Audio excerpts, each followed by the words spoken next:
whether you agree or disagree, this is not about agreeing or disagreeing with you thinking Trump should be in jail or have gone to jail, etc. Right? Because that's not the conversation. The conversation is when you get conditioned to be performative, acquiesce, obey without questioning. A lot of the reason that they don't have responses to this stuff is because they've only put people on who are and know how to acquiesce and do exactly what they say, which is we as Black people have borrowed that from and imported it into our community, which is why we can't really mount a strong push against them, because we've also only elevated people who acquiesce, fold, capitulate.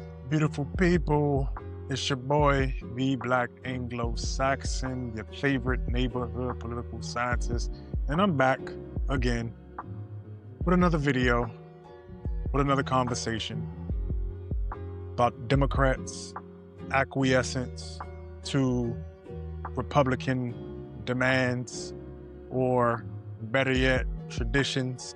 And so what we're going to be talking about today is the left's collapse under moral pressure and how it isn't ideological, but rather behavioral conditioning. A lot of these outcomes are had at the dinner table and not on the floors of Congress. And we're going to get into that conversation because I think it's an important one. But before we do, can y'all please like the video? Please leave a comment. Please share. Please subscribe. I would thank you and appreciate you. I just want to have these conversations, as I've told y'all, build out physical spaces. That is my goal, but we just going to go ahead and get into it. So first up, the condition of pragmatism as learned behavior. Some of you have heard me all talk about how I don't necessarily partake and care for pragmatism in its current form. And the reasons always have been that it is predictable under the circumstances and how in which America has created and formed its ethos around matriculation. And what I mean by that is to succeed and to rise in these institutions, you have to be pragmatic. And part of being pragmatic is actually folding yourself, acquiescing, or just rather, if you want to put it in layman's terms, not questioning leadership so that you can advance. The psychology around, conformity, obedience, groupthink, and the social cost of dissent. All of those things play into how and why we continue to get these specific outcomes as it relates to these democratic kerfuffles or fumbles, as one would say, where you feel like they getting some steam, they getting some steam, they getting some steam, and then they fold right into the Republican ethos, or for lack of a better word, their agenda, or their mode of operation, right? So what we have to think about is how all of these play out in terms of the social systems that we have, right? And you always hear me talk about the vertical as well as the actual horizontal methods and what it means to the ecosystem, right? And so what I mean by that is, let's think about on one level where you had a conformity at the dinner table, right? The political unit, the first one is always going to be the house, the family, right? It is the most important one, which is why it is behoove us to protect that one at all costs, right? So at the beginning, at the beginning of that ladder, you're going to have family, right?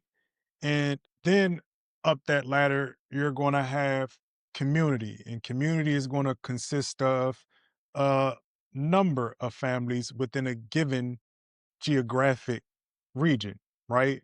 So whether that's your city, your county, your neighborhood, you can scale that up, have a need be, right? So then from the community level, you're going to have the regional, right? And the regional, think about it as the cultural values, right? So, how people always talk about the North and the South as it relates to who had the better space for African American upward mobility, right? And you all know that I don't necessarily believe that one was better than the other, but rather they presented themselves differently with the same means, right?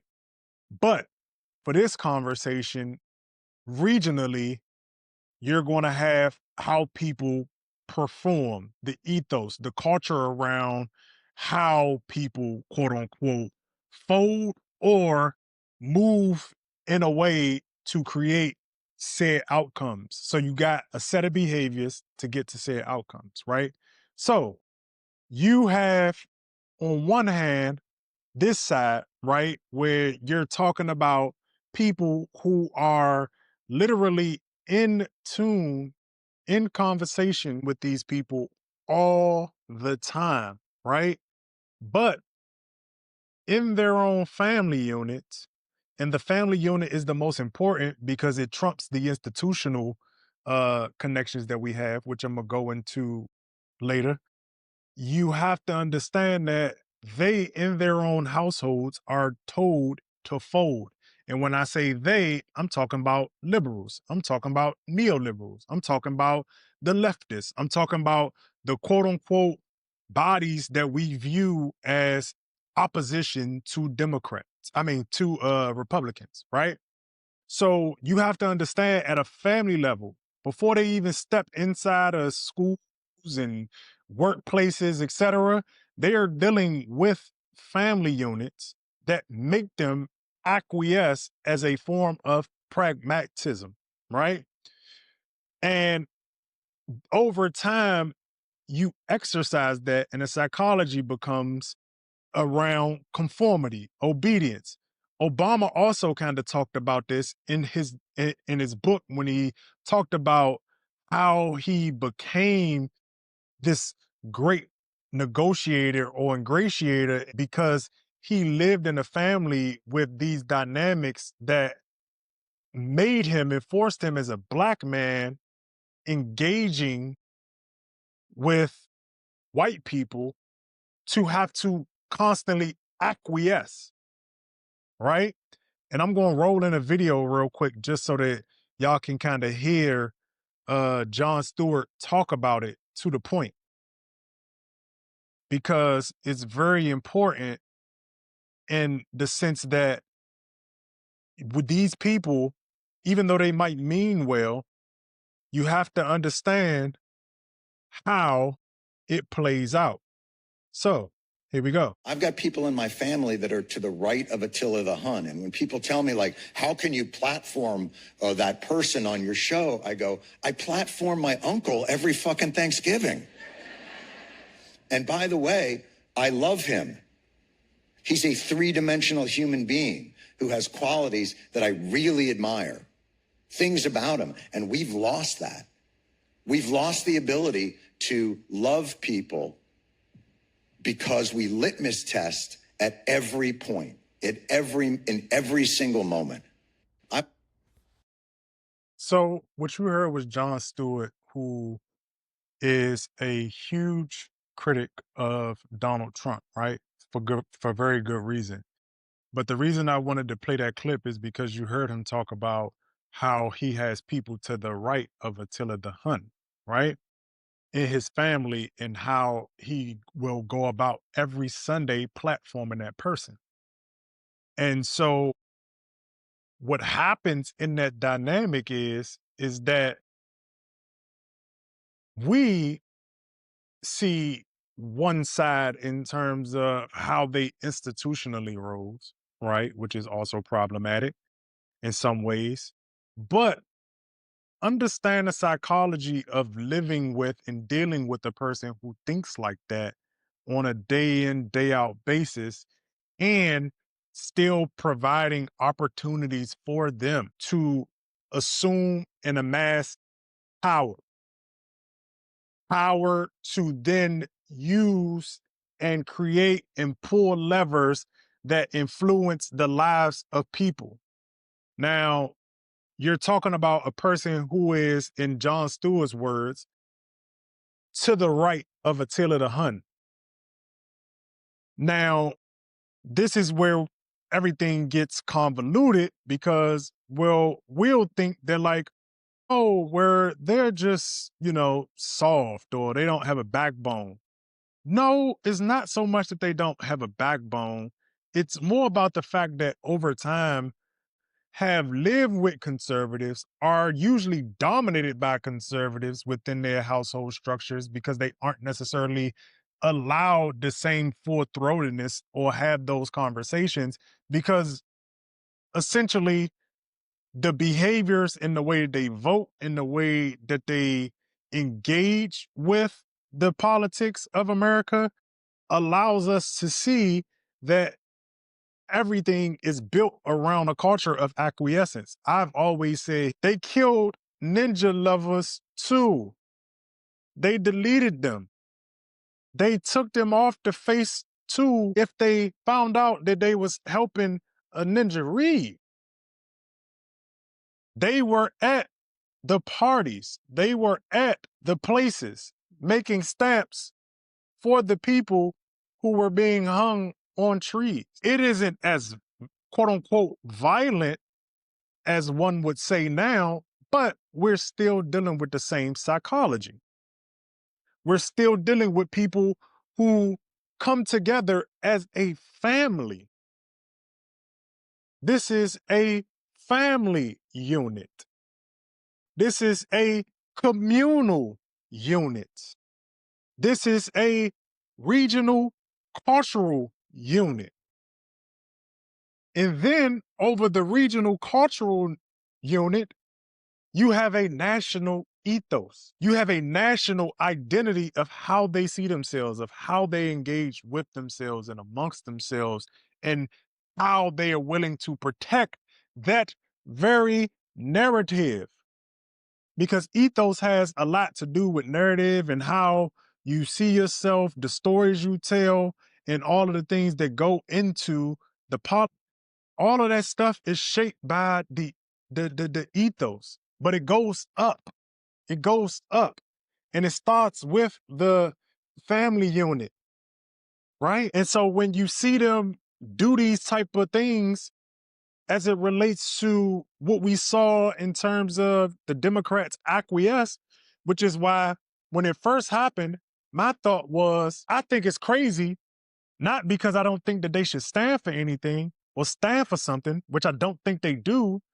I think that essentially they're going to fold anyway.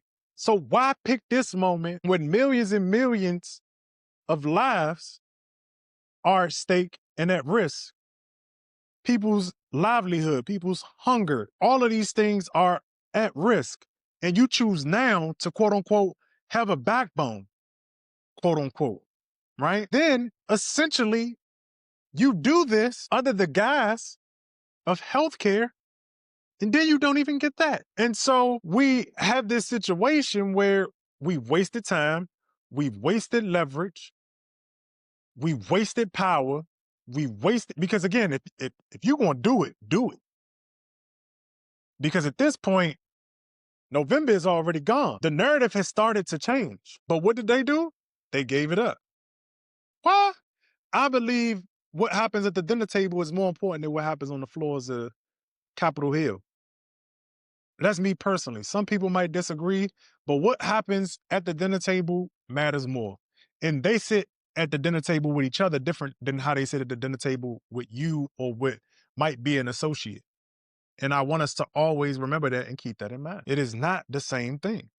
because we also have been caught in this ethos of acquiescence and pragmatism. I keep saying it like that. Why am I saying it like that? Pragmatism. Pragmatism. uh, you know, so they negotiate like middle managers. And in politics, you got to be more of a power broker. And again, this is why I always say you might not necessarily like Donald Trump, but he understands power and he understands how to wield it. Even though it's for bad use, he understands it. Like, no, I'm going to just go ahead and let everything fall apart. I don't think we are used to people who are actually fighters because of this. So when you antagonize somebody for 4 years and try to, drag them through court and do all of these things, whether you believe is right or wrong, understand that person, when they come back, they're going to try to punch you in the mouth, especially when they have power and resources and nothing to lose. But because everything is so performative, we thought it was okay. And again, whether you agree or disagree, this is not about agreeing or disagreeing with you thinking Trump should be in jail or have gone to jail, et cetera, right? Because that's not the conversation. The conversation is when you get conditioned to be performative, acquiesce, obey without questioning, because a lot of the reason that they don't have responses to this stuff is because they've only put people on who are and know how to acquiesce and do exactly what they say, which is we as Black people have borrowed that from and imported it into our community, which is why we can't really mount a strong push against them, because we've also only elevated people who acquiesce, fold, capitulate. So you got people who are willing to do whatever you want them to do, but at the same time, they might not necessarily be competent. They might not necessarily, and they might have the fight coming in. But over time, when you erode that ability, it's not promised that when the moment is met, that you'll have it. Because courage and all of those things is like a muscle. You bench 25 a couple times, then you got to get to 145 a couple times, 225. But you can't think that you can't think that on one day that you're going to stand up to something with consequences as big as a nation full of people. It's just not going to happen. Just not. And I might be wrong. I might be wrong, but I don't think that I am. I don't think that I am. And because pragmatism becomes pathological when it's used to avoid conflict over time. And that's just what it is. And so, that's kind of my take on it. And the next thing that I wanted to get into, how that spills into the institutions. Because again, it's levels to it. When you start off in your career, you got the community organizations, you got the board seats, you got your job, so corporate, nonprofit, all of these different places, right? All of these different opportunities to matriculate in what we call capitalism, right? Requires, or people are requiring people to acquiesce every single day to move up this ladder. Because the person who gets the promotion is usually the person who's just willing to not say, not push back, and just go along with the ship. And some might say that, you got to pay your dues. But my question is, what do the dues cost the whole? Because I do agree with you got to pay your dues, but we got to ask ourselves too, what does it mean and what does it bring us to have to make people pay their dues in that way, shape, form, and fashion? Because you kill leadership in a way, or the muscle for leadership in a way, when you do that over time. There are so many divides, and especially generational ones, when it comes to how leadership is performed and what is expected. So a lot of people expect people to not say or do anything in these specific roles against them because they have done the same thing themselves. But what happens is is when you actually come up against somebody who is either formidable, who has power, resources, access equivalent, if not more to yours, you will fall short because you have not exercised. You have not built the muscle to be competitive in that way. You're used to everybody just saying yes. That's what the problem is with echo chambers. You are not having your ideas tested, really. Because if I have to go into a room and coddle it and give all of these disclaimers and proclivities before I actually say a direct thing, we're not having a real conversation. When you put so many buffers into position before you deliver a blow, you aren't being tested. And we're putting way too many, because I'm not here and I'm not the one to say that there shouldn't be some type of buffer, especially depending on if you're sparring. But you have to put people in a position to when it's ready for actual time to fight, that they're equipped to do so. We're putting 10, 12, 20, 100 buffers in between conversations that should be easy because no disrespect is being said. No disparaging comments are being said. We're talking about people disagreeing with the tone and delivery, not merit, not anything else. Tone and delivery. That is a problem because essentially what we're saying is that we have to curate so much or over curate. And once you do that over time, you lose certain intangible skills. It's why it's why bosses and people who are managing people are having to tell people to do A to Z because it all conflates and rolls into each other. None of this is separate because every time you have to acquiesce, every time you have to obey, the next step to obedience is, okay, well then what do you want me to do? You have to tell me what you want me to do. And if all you've done over time is just do that, you never get the muscle to just do. You don't stand for anything because you don't know when to stand or sit down. You don't have your own beliefs. You don't have your own values. So it's a lot of stuff that's like taboo at the dinner table when you not able to have certain conversations and when you condition to not talk about this or not talk about that or this is taboo, you silence the conversation. And as much as y'all talk about Donald Trump and them circumventing and subverting media, subverting journalism, subverting the truth, and warping it, the other side has done that, just in a very different way, in a softer way. Because you aren't allowed to have certain conversations, because again, when you have them, you're socially exiled. Not because it's wrong, not because it's disrespectful. It's just taboo. So when push comes to shove, American Democrats fold just like a son who can't tell his mother that she wrong, even when the whole house falling apart. Can't tell your dad, yo, you tripping, even when everybody know that you tripping. Or you can't tell your boss or anybody who has quote unquote power because they all operate in tyranny and don't even realize it. And so, it is what it is. But like I said, like the video, share the video. And, we got to start realizing that respectability and the illusion of moral high ground is all a facade. You know, it's a costume that doesn't necessarily benefit people. People don't even believe in what they're saying and what they're doing. And Republicans, they got a strategy on chaos, corruption, and just pure power because unfortunately, that's what the ecosystem was built on.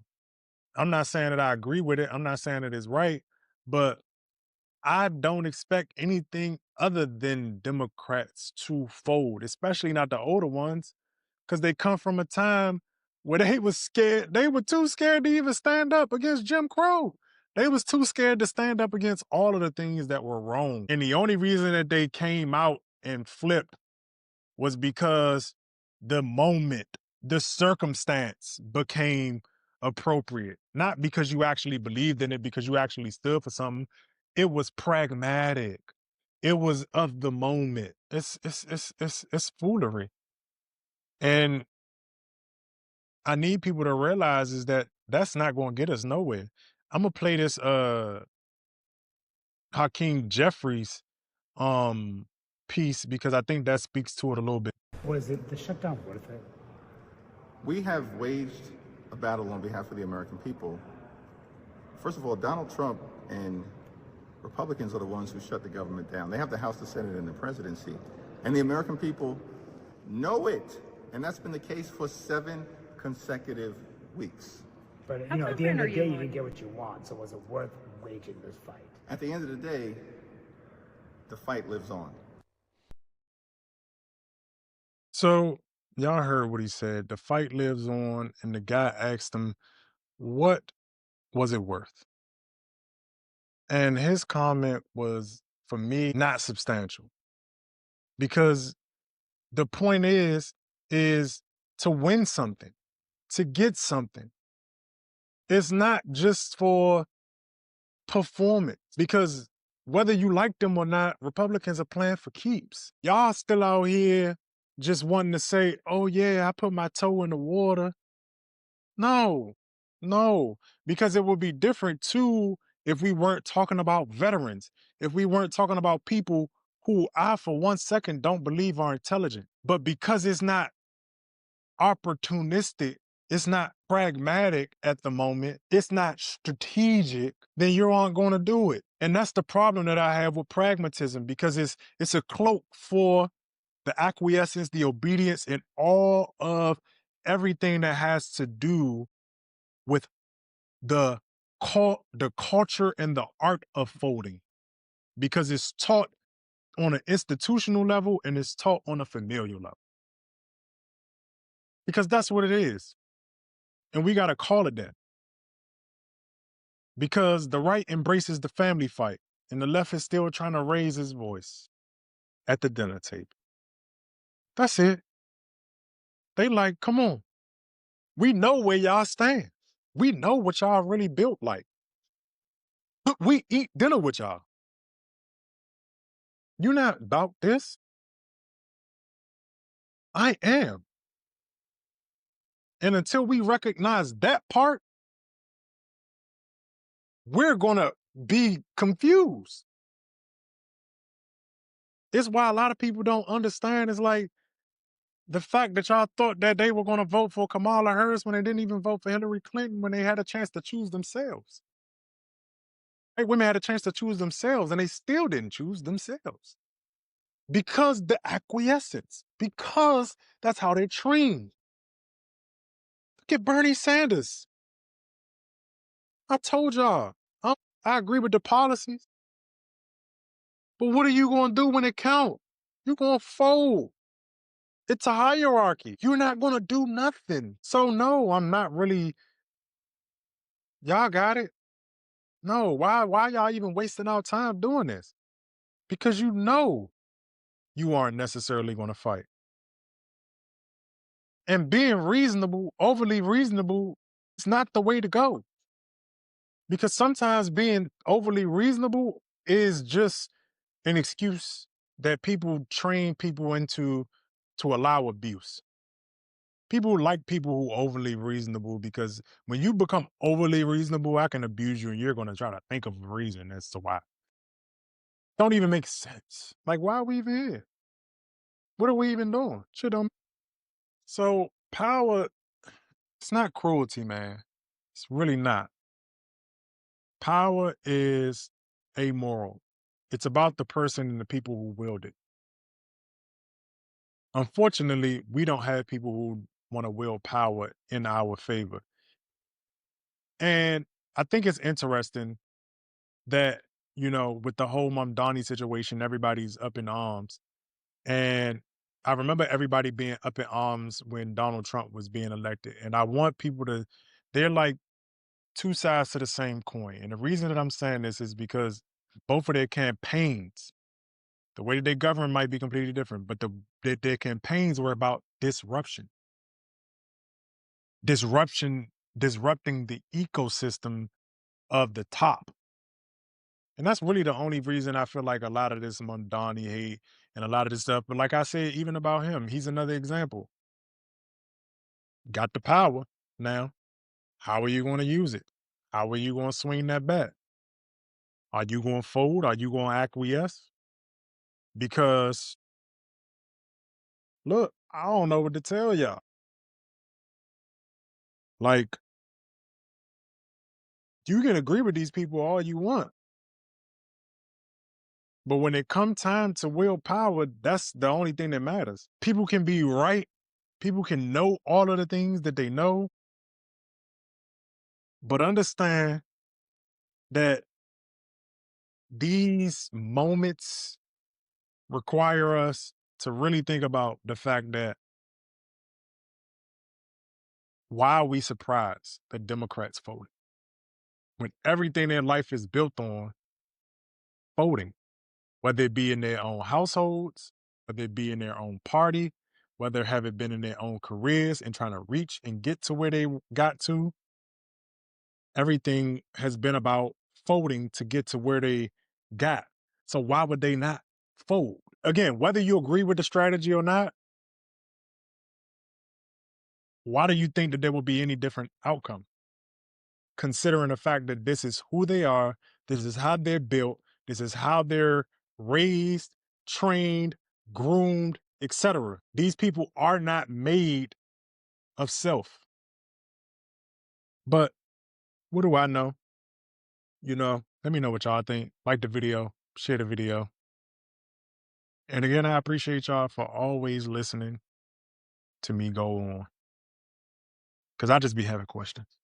That's all. But thank you.